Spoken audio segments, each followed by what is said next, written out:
अभी ज्ञान आपको नहीं है, जरा अपने पूर्वजों की, आपके जो पूर्वजों ने जो इस देश में शासन किया है उनका भी जरा इतिहास तो पढ़ लेते। 100 चूहा खा के बिल्ली चली हज करने के लिए। पूरे शासन काल में आपने संविधान की धज्जी उड़ाई। जो संविधान के भक्षक हैं वो आज संविधान का कॉपी लेके घूम रहे हैं, जैसे लगता है कि कितने बड़े संविधान के रक्षक। और जब आप संविधान की प्रति लेके घूमते हैं तो इस देश की जनता हंसती है। महाराष्ट्र और हरियाणा के चुनाव से तो कम से कम अभियो सीख लेना चाहिए था। कुछ सुधर जाइएगा तो आगे ठीक रहेगा।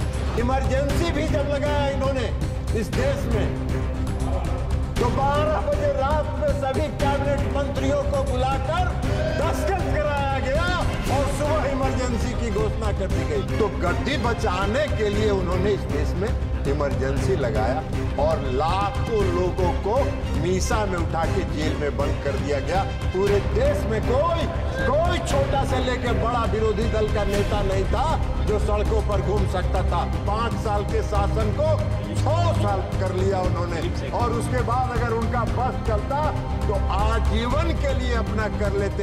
ये संविधान के रक्षक है। Thank you doctor V Sadu. Shri Rajiv Ranjan Singh ji. सभापति महोदय,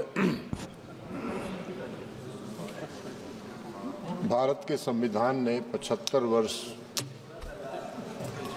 पूरे किए हैं और भारत के संविधान के इस 75 वर्ष के गौरवशाली यात्रा पर हम आज चर्चा कर रहे हैं।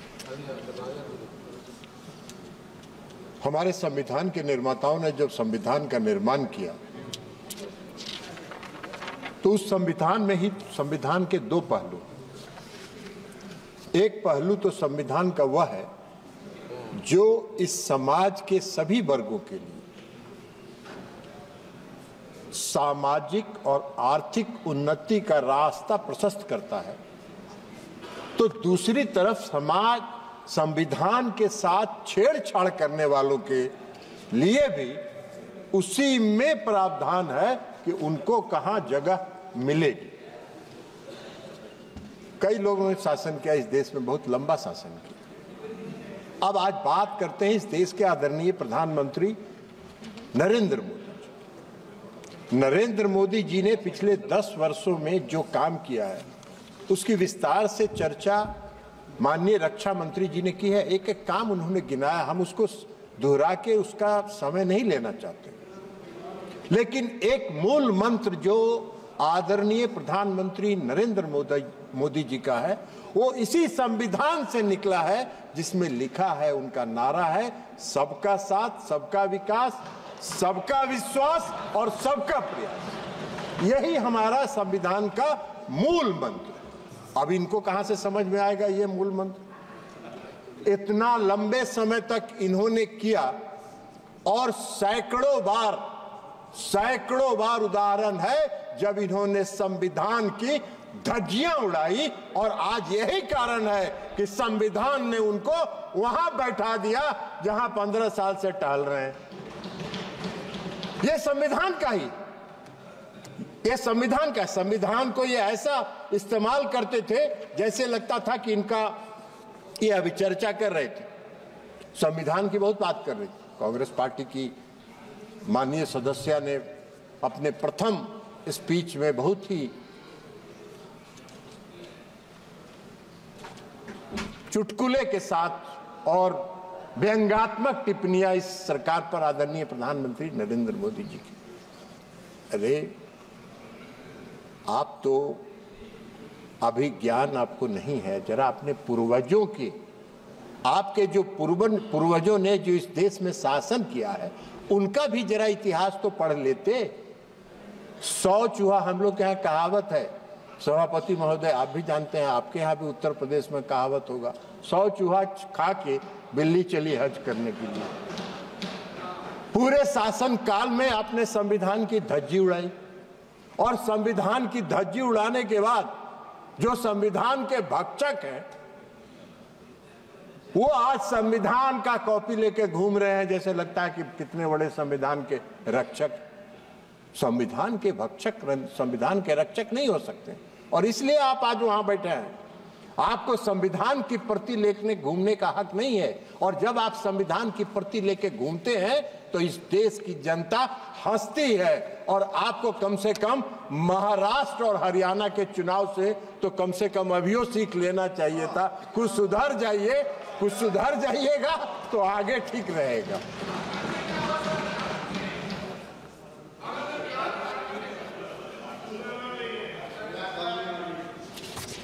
अब इन्होंने अपनी सुविधा के लिए इस देश में संविधान में धारा 356 का प्रावधान है। अब धारा 356 का जब प्रावधान है और जब संविधान का निर्माण हो रहा था उस समय डॉक्टर भीमराव अंबेडकर ने कहा था कि संविधान में अनुच्छेद 356 को संविधान के मित्र पत्र की संज्ञा उन्होंने दी। मित्र पत्र मतलब इसका इस्तेमाल विशेष परिस्थिति में ही किया जाना चाहिए। इन्होंने कैसे किया? इनका इतिहास है।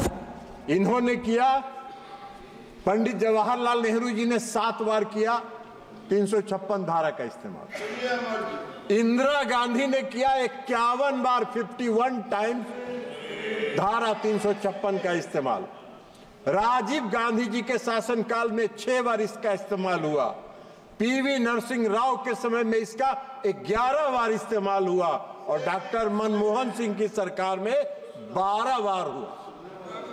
अब डॉक्टर मनमोहन सिंह जी की सरकार ने तो जो बिहार में किया था 2005 में, वो तो अभूतपूर्व है। ये संविधान की रक्षा की बात कर रहे थे, संविधान की बात कर रहे हैं। संविधान के डर से इन्होंने जो भी इस तरह के फैसले किए वो दिन के उजाले में नहीं किए, रात के अंधेरे में किए। बिहार में जब 2005 में सरकार बन रही थी, फरवरी के चुनाव के बाद, तो एक कैबिनेट मंत्री बहुत दबंग कहे जाते थे, वो चले गए प्रधानमंत्री जी के यहां 12 बजे रात को और उन्होंने कहा सरकार गिरा देंगे, नहीं तो विधानसभा को भंग करो। 4 बजे भोर में कैबिनेट की मीटिंग हुई। महामहिम राष्ट्रपति मॉस्को में थे, फैक्स पर भेज के उनसे दस्तखत करवा के मंगवाया गया और जब सूर्योदय हुआ तो बिहार में राष्ट्रपति शासन लग गया। अब यही तो काम है, यही तो काम किया इन्होंने, दिन के उजाले में नहीं किया। इमरजेंसी भी जब लगाया इन्होंने इस देश में तो 12 बजे रात में सभी कैबिनेट मंत्रियों को बुलाकर दस्तखत कराया गया और सुबह इमरजेंसी की घोषणा कर दी गई। संविधान की बात कर रहे हैं, संविधान की रक्षा की बात करते हैं। सत्ता में बने रहने के लिए, सत्ता में बने रहने के लिए और अपने स्वार्थ के लिए इन्होंने संविधान की धज्जियां उड़ाई, संविधान का को तार तार किया। संविधान निर्माताओं की आत्मा को इन्होंने कलंकित करने का काम किया। यह काम इन्होंने किया। आप आरोप लगाते हैं प्रधानमंत्री नरेंद्र मोदी जी। प्रधानमंत्री जी नरेंद्र मोदी जी जब शपथ लेने जाते हैं तो नतमस्तक होकर संविधान का नमन करते हैं और तब सब शपथ लेते हैं और शपथ के मुताबिक सबका साथ, सबका विश्वास, सबका प्रयास और सबका विकास, इस मूल मंत्र के साथ इस देश के निर्माण में लगे। इसलिए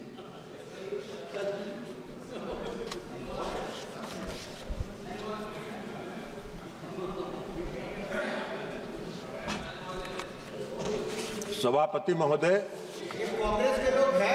कांग्रेस के लोग चले गए। वो संविधान से उनको कोई मतलब नहीं है। उनको कोई संविधान से लेना देना नहीं है। आप चेयर को एड्रेस करिए, आप इधर एड्रेस कर, भूल जाइए। महोदय, जब 1975 में इमरजेंसी लगा तो हम सब लोग जेल में थे और कई प्रताड़नाएं हुई। अचानक लग गया इमरजेंसी, और अचानक इमरजेंसी लगा, क्यों भाई? लग रहा है आज के नंबर आपका आ तो इलाहाबाद हाई कोर्ट ने उस तत्कालीन प्रधानमंत्री के चुनाव को अवैध करार दे दिया था, आपका नंबर आ जाएगा इसके पर। और अवैध करार दे दिया। उनको अपनी गद्दी भी बचानी थी, तो गद्दी बचाने के लिए उन्होंने इस देश में इमरजेंसी लगाया और लाखों लोगों को मीसा में उठा के जेल में बंद कर दिया गया। पूरे देश में कोई छोटा से लेकर बड़ा विरोधी दल का नेता नहीं था जो सड़कों पर घूम सकता था। संविधान की बात कर रहे हैं, संविधान की दुहाई दे रहे हैं, संविधान की प्रति लेके घूम रहे हैं। पैनल वाला न्यायपालिका पर प्रतिबंध लगा, मौलिक अधिकार समाप्त कर दिया गया, बोलने पर पाबंदी लगा दी गई, पैनल के लिए मीडिया वालों को जेल भेज दिया गया, संविधान की कई धाराओं को संविधान के 9th शेड्यूल में डाल के कोर्ट को प्रतिबंधित कर दिया गया कि आप उसकी सुनवाई नहीं कर सकते हैं। 6 साल अपना शासन 5 साल के शासन को 6 साल कर लिया उन्होंने, और उसके बाद अगर उनका बस चलता तो आजीवन के लिए अपना कर लेते। ये संविधान के रक्षक हैं और ये संविधान लेके घूम रहे हैं इस देश में। इस देश के लोग तो हंसते हैं ना, अपनी गद्दी बचाने के लिए और अपने स्वार्थ की सिद्धि के लिए इन लोगों ने संविधान का किया। आरक्षण की बात कर रहे हैं। कांग्रेस नकारात्मक प्रचार करके हरियाणा में, महाराष्ट्र में घूम घूम के प्रचार कर रही थी कि नरेंद्र मोदी जी आरक्षण समाप्त कर दें। अरे भाई, नरेंद्र मोदी जी ने तो सब दिन कहा और ताल ठोक के कहा है कि आरक्षण नहीं समाप्त होगा, नरेंद्र मोदी जब तक है तब तक आरक्षण समाप्त नहीं होगा। आप कौन सा नकारात्मक प्रचार कर रहे हैं? आपने क्या किया? आपके पूर्वज ने क्या कहा था? आपके पूर्वज ने क्या कहा था? डॉक्टर अंबेडकर ने कहा है संविधान के निर्माण के समय, आरक्षण बैसाखी नहीं सहारा, और वह एक सहारा है उन वर्गों के लिए जो दलित हैं, पिछड़े हैं, उन वर्गों के लिए एक सहारा है। जो सहारा आज मिला हुआ है, आप उसको छेड़छाड़ करते हैं।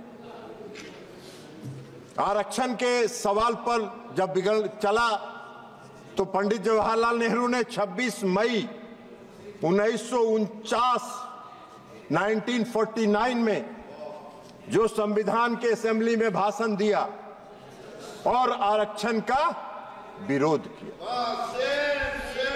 15 अक्टूबर 1947 से पंडित जवाहरलाल नेहरू ने सभी प्रांतीय सरकारों को चिट्ठी लिखना शुरू किया।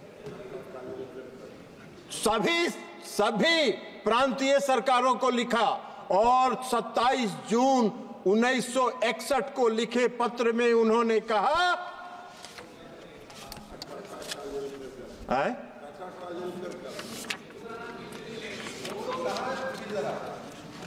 वो सब घसक गए, उनको संविधान से कोई मतलब है ही नहीं ना।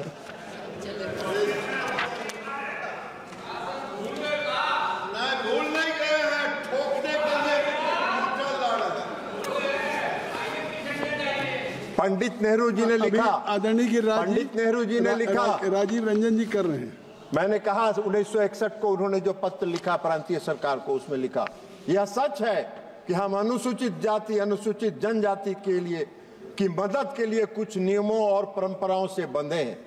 वे मदद के पात्र हैं, लेकिन फिर भी मैं किसी भी प्रकार के आरक्षण को नापसंद करता हूं। यह नेहरू जी का विचारधारा था, यह नेहरू जी की सोच थी। और ये आरक्षण का सवाल उठा रहे। अभी बोल रही थी माननीय सदस्य कांग्रेस पार्टी की, कई बातों की उन्होंने चर्चा की। आपको याद होगा एक बार सभापति महोदय इनका जो संविधान की धज्जी उड़ाने का एक चर्चा में अभी याद आ गया। 1982 में 1982 में हरियाणा में चुनाव हुआ था और बीजेपी और लोकदल दोनों के गठबंधन से सरकार बननी थी। हम ज्यादा बहुमत में थे। वहां तपासे साहब गवर्नर थे और तपासे साहब गवर्नर ने चौधरी देवीलाल जी नेता चुने गए। उनको कहा कि आप सोमवार को सभी विधायकों को लेके आइए, आपका शपथ ग्रहण कराएंगे। इतवार को संडे को दिल्ली चले आए, यहां से दिशा निर्देश मिला और इतवार को ही उन्होंने कांग्रेस की सरकार का, हरियाणा की सरकार का दिल्ली में शपथ ग्रहण करा दिया गया। यह संविधान के रक्षक है, ये संविधान के रक्षक है। तो इसलिए ये अब अभी चर्चा कर रही थी, बोल रही थी जाति गणना पर, जरा जातीय गणना पर चले गए विरोधी दल के नेता। अखिलेश जी भी यहां नहीं हैं, अखिलेश जी गवाह हैं। INDIA की मीटिंग हो रही थी बंबई में, मैं बेंगलुरु में, सवाल उठा कि जातीय जनगणना पर प्रस्ताव पारित करिए, ये मुंह में टेप लगा के बैठे हुए थे, मुंह में टेप लगा के बैठे हुए थे, मैं भी उसमें था। तो इनकी कथनी और करनी में यही फर्क है, ये अपने राजनीतिक इस्तेमाल के लिए नारा और अपने फायदे के लिए नारा के रूप में इस्तेमाल करते हैं। उनको कभी खुलासा करना चाहिए। हम चुनौती देते हैं, ये प्रस्ताव आया, मुंह में पट्टी बांध के, मुंह में टेप लगा के क्यों खड़े थे, यह आपको बताना चाहिए, यह आपको बताना चाहिए। आप कह रही थी माननीय सदस्य, साहस संविधान ने दिया है।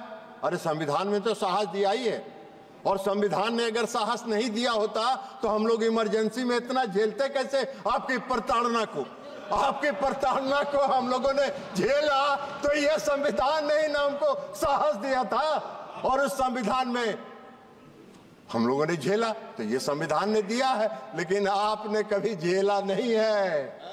आप समझती हैं कि सोना का चम्मच लेके हम लोग पैदा हुए हैं इस देश में शासन करने के लिए।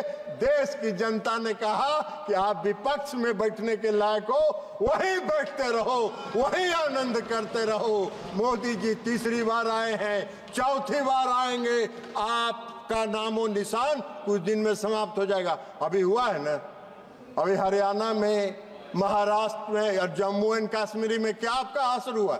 कांग्रेस पार्टी का क्या असर हुआ? कांग्रेस पार्टी जम्मू एंड कश्मीर में समाप्ति की ओर है। कुछ PDP का 6 सीटें मिली है, और महाराष्ट्र में तो आप ही सबसे नीचे हैं। तो आपका ये हश्र हो रहा है, तो आपका हश्र आगे भी यह होता रहेगा। लेकिन अभी भी सुधर जाइए और संविधान का प्रति लेके मत घूमिए। कम से कम आप आदरणीय प्रधानमंत्री नरेंद्र मोदी जी ने इस देश के गरीबों के लिए, अति पिछड़ों के लिए जो काम किया है, इस देश के गरीबों के लिए, उसका सकारात्मक प्रचार करिए और उसकी प्रशंसा करिए, तभी आपको कुछ कल्याण होगा, अन्यथा आपका कुछ होने वाला नहीं है। इसलिए संविधान के इस 75 वर्ष की यात्रा पर जो कांग्रेस पार्टी है, उनको हक नहीं है, उनको कोई अधिकार नहीं है इस संविधान की प्रति को लेकर घूमना, इस संविधान की बात करना। संविधान के रक्षक इस देश के प्रधानमंत्री आदरणीय नरेंद्र मोदी जी हैं, और जब तक नरेंद्र मोदी जी हैं, संविधान के साथ कोई छेड़छाड़ नहीं कर सकता है। संविधान में दिए गए प्रावधानों के साथ कोई छेड़छाड़ नहीं कर सकता है। आप लाख दिग्भ्रमित करते रहे, इस देश की जनता दिग्भ्रमित नहीं होने वाली है। नरेंद्र मोदी जी के नेतृत्व पर विश्वास करती है, भरोसा करती है, और इसलिए गांव-गांव में यह चर्चा होता है, यह मोदी की गारंटी है, मोदी की गारंटी है, और मोदी की गारंटी है संविधान की रक्षा करना, और संविधान की रक्षा हो रही है। बहुत बहुत धन्यवाद। धन्यवाद राजीव रंजन जी।